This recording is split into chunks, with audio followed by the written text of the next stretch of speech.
Bismillahirrahmanirrahim. Assalamualaikum warahmatullahi wabarakatuh. Halo kakak-kakak, perkenalkan, nama saya Safira Buditi Nafiah dari Blitar, program studi pendidikan bahasa Arab semester 2. Sebagai calon anggota Racana, saya akan menjelaskan sedikit tentang sejarah Pramuka.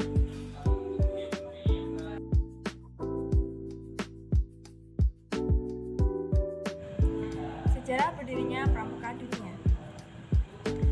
Sejarah didirikannya Pramuka Dunia bermula pada tanggal 25 Juli tahun 1907 saat Baden Powell yang kala itu menjabat sebagai Letnan Jenderal Militer Inggris mengadakan kegiatan perkemahan.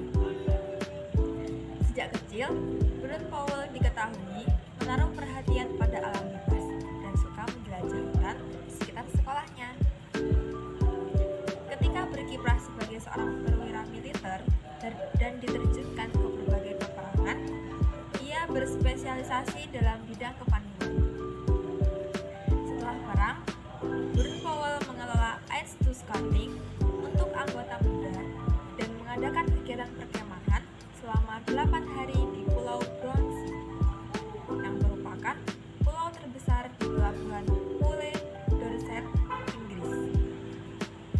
Setahun setelah perkemahan, Baden Powell menulis buku tentang prinsip dasar kepramukaan yang berjudul Scouting for Boys. Selain itu, ia juga mendirikan gerakan kepanduan Scouting for Boys yang hanya diikuti oleh kaum laki-laki. Selanjutnya, mari kita mengenal Baden Powell. Baden Powell yang dikenal sebagai Bapak Pramuka lahir pada tanggal 22 Februari tahun 1857 dengan nama Robert Stephen Smith. Ayahnya bernama Powell, seorang profesor geometri di Universitas Oxford yang meninggal saat Stephen masih kecil. Karena itu, sejak kecil Baden Powell mendapatkan binaan watak dari ibunya. Baden Powell juga mendapatkan latihan keterampilan berlayar, berenang, berkemah, olahraga, serta olah fisik lain dari sang kakak. Baden Powell disenangi oleh teman-temannya karena ia adalah sosok yang cerdas, gembira, lucu, senang musik, bersandiwara, olahraga, mengarang, dan menggambar. Semasa menjadi anggota Angkatan Darat Inggris, Baden Powell pernah membantu letnan pada Resimen 13 Kavaleri di India dan berhasil mengikuti jejak kuda yang hilang di puncak gunung. Kemampuannya melatih kepekaan indera tersebut juga ia ajarkan kepada Kimball O'Hara. Baden Powell juga memiliki pengalaman survival selama dikepung bangsa Boer di Maverick, Afrika Selatan selama 127 hari. Selain itu, ia juga pernah mengalahkan kerajaan Zulu di Afrika dan mengambil manik kayu milik kerajaan ini Zulu. Pada tahun 1910, Baden Powell pensiun dari tentara dengan pangkat terakhir Letnan Jenderal dan menikah pada tahun 1912 dengan Ovel Santa Claire Solmes dan dianugerahi 3 orang anak. Baden Powell mendapat titel Lord dari Raja George pada tahun 1929 dan ia meninggal dunia pada tanggal 8 Januari tahun 1941 di Nyeri, Kenya, Afrika. Buku-buku karangan Baden Powell.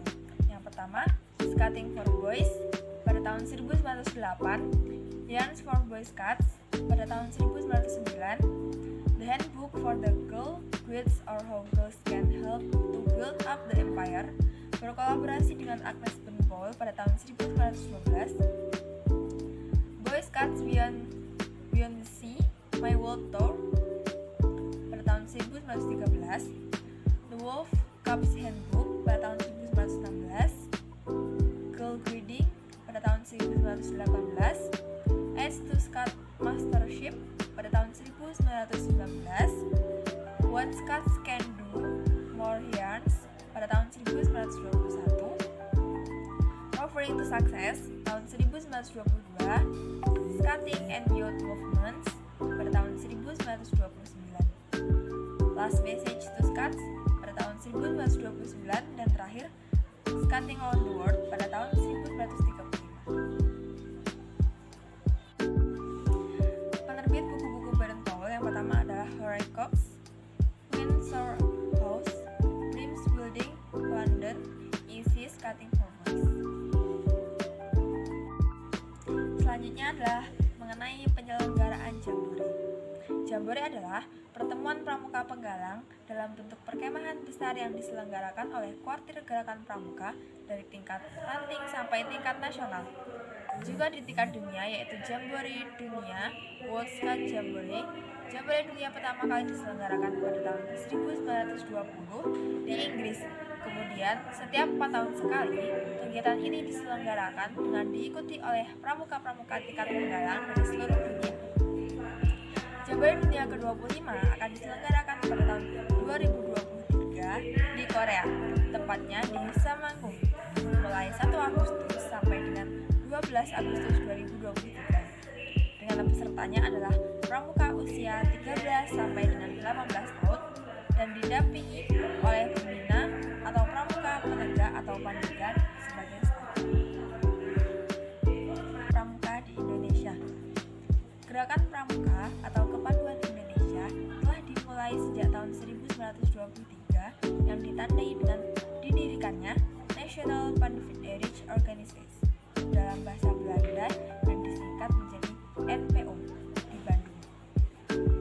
Sedangkan pada tahun yang sama di Jakarta didirikan Jong Indonesisch Pandiferij Organisatie dalam bahasa Belanda yang disingkat dengan JIPO.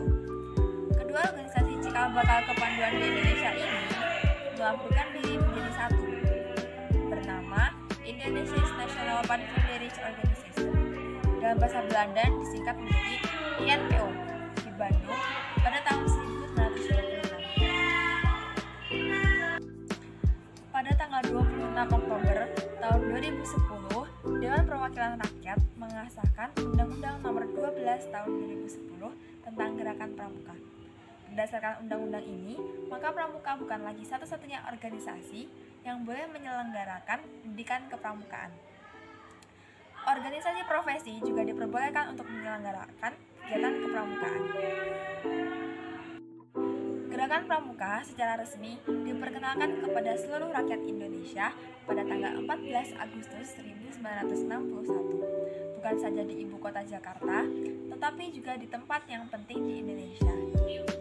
Di Jakarta, sekitar 10.000 anggota gerakan pramuka mengadakan apel besar yang diikuti dengan pawai pembangunan dan difel di depan Presiden dan berkeliling Jakarta.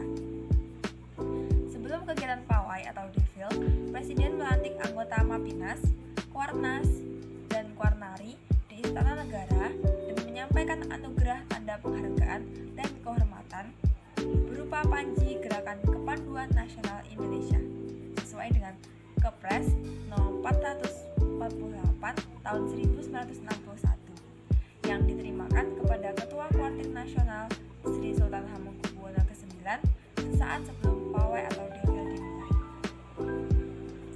Peristiwa perkenalan tanggal 14 Agustus 1961 ini kemudian dilakukan sebagai Hari Pramuka yang setiap tahun diperingati oleh seluruh jajaran dan anggota gerakan pramuka. Selanjutnya adalah tokoh-tokoh pramuka Indonesia. Yang pertama adalah Sri Sultan Hamengkubuwono ke-9. Sri Sultan Hamengkubuwono lahir di Yogyakarta pada tanggal 12 April 1912 dengan nama Raden Mas Doro Jatun. Beliau adalah Wakil Ketua Majelis Pimpinan Nasional atau Mapinas Pramuka di bawah pimpinan Presiden Soekarno dan juga Ketua Kuartir Nasional Gerakan Pramuka pertama sejak tahun 1961 hingga tahun 1974. Atas jasa-jasanya dalam pembentukan dan perkembangan Gerakan Kepanduan Pramuka Indonesia, maka pada tahun 1988 Sri Sultan Hamengkubuwono ke-9 dinobatkan sebagai Bapak Pramuka Indonesia oleh Presiden Soeharto. Selain itu, beliau juga pernah mendapatkan penghargaan Bronze Wolf Award dari World Organization of the Scout Movement atas jasanya dalam memajukan pramuka di Indonesia. Tokoh yang kedua adalah Letnan Jenderal M. Sarbini. Letjen M. Sarbini lahir di Karanganyar, Jawa Barat pada tanggal 29 Mei 1914. Beliau pernah menjabat sebagai Menteri Pertahanan di era pemerintahan Presiden Soekarno pada tahun 1966 dan menjadi Menteri Transmigrasi dan Koperasi di masa Presiden Soeharto sejak tahun 1968 hingga 1973. Dalam Munas Satu Gerakan Pramuka di Manado pada 27 November 1974, Letjen M. Sarbini terpilih menjadi Ketua Kuarnas untuk periode 1974 hingga 1978, menggantikan Sri Sultan Hamengkubuwono ke-9. Yang ketiga adalah Letnan Jenderal Masudi. Letjen Masudi lahir di Cibatu, Jawa Barat pada tanggal 11 September 1919. Setelah menjadi mantan Gubernur Jawa Barat, beliau terpilih menjadi Ketua Kuarnas Pramuka dalam Munas 2 Gerakan Pramuka pada tanggal 29 Oktober hingga 5 November 1978 di Bukit Tinggi, Sumatera Barat, menggantikan Letjen M. Sarbini. Kecintaannya akan gerakan pramuka menjadikan beliau tetap terpilih sebagai Ketua Kuarnas sampai di 3 periode berikutnya, yakni pada tahun 1978 hingga 1983, tahun 1983 hingga 1988, dan tahun 1988 hingga tahun 1993. Atas jasa-jasanya untuk perkembangan pramuka Indonesia, beliau juga pernah mendapatkan penghargaan Bronze Award dari World Organization of the Scout Movement sebagaimana yang pernah didapat oleh Sri Sultan Hamengkubuwono ke-9. Perkembangan pramuka Indonesia. Perkembangan gerakan pramuka Indonesia yang pesat sehingga gerakan ini ditunjang dari ketentuan dengan anggaran dari gerakan pramuka dalam mengatur beberapa metode badan organisasi pendidikan. Ketentuan itu dapat membawa perubahan dengan adanya gerakan pramuka karena dapat menjadikan gerakan yang lebih kuat secara badan organisasi yang semakin cepat berkembang dari kota ke desa. Dengan adanya pengaturan dengan jelas tentang sistem majelis dari pembimbing yang tetap disiplin hingga dijalankan dari tingkatan nasional atau dari tingkatan gugus depan. Sejak tanggal 14 Oktober tahun 1961, telah resmi bahwa gerakan pramuka dapat diperkenalkan ke seluruh rakyat Indonesia hingga bukan hanya di Jakarta, dapat juga berkembang di seluruh Indonesia. Kepres dan UU tentang pramuka. Yang pertama, bahwa anak-anak dan pemuda Indonesia perlu dididik untuk menjadi manusia dan warga negara Republik Indonesia yang berkepribadian dan berwatak luhur, yang cerdas, cakap, tangkas, terampil dan rajin, yang sehat jasmaniah dan rohaniah, yang berpancasila dan setia patuh kepada negara kesatuan Republik Indonesia, dan yang berpikir dan bertindak atas landasan-landasan manusia sosialis Indonesia, sehingga dengan demikian anak-anak dan pemuda Indonesia menjadi kader pembangun yang cakap dan bersemangat bagi penyelenggaraan amanat penderitaan rakyat. Yang kedua, bahwa pendidikan untuk mencapai maksud dan tujuan tersebut di atas itu harus dilakukan dalam lingkungan anak-anak dan pemuda, di samping pendidikan di lingkungan keluarga, dan di samping pendidikan di lingkungan sekolah, dan harus diselenggarakan dengan jalan panduan yang disesuaikan dengan pertumbuhan bangsa dan masyarakat Indonesia dewasa ini. Yang ketiga, bahwa sesuai dengan ketentuan-ketentuan dalam ketetapan Majelis Permusyawaratan Rakyat Sementara No. 1/MPRS/1960 tanggal 12 November 1960 tentang garis-garis besar haluan negara dan ketetapan Majelis Permusyawaratan Rakyat Sementara nomor 2/MPRS/1960 tanggal 3 Desember 1960 tentang garis-garis besar pola pembangunan nasional semesta rencana tahapan pertama 1961 sampai 1969 yang mengenai pendidikan pada umumnya dan pendidikan panduan pada khususnya. Belum menetapkan suatu organisasi gerakan pendidikan kepanduan yang tunggal untuk diberi tugas melaksanakan pendidikan tersebut di atas. Mungkin cukup sekian penjelasan dari saya. Mohon maaf atas kurang lebihnya. Terima kasih. Wassalamualaikum.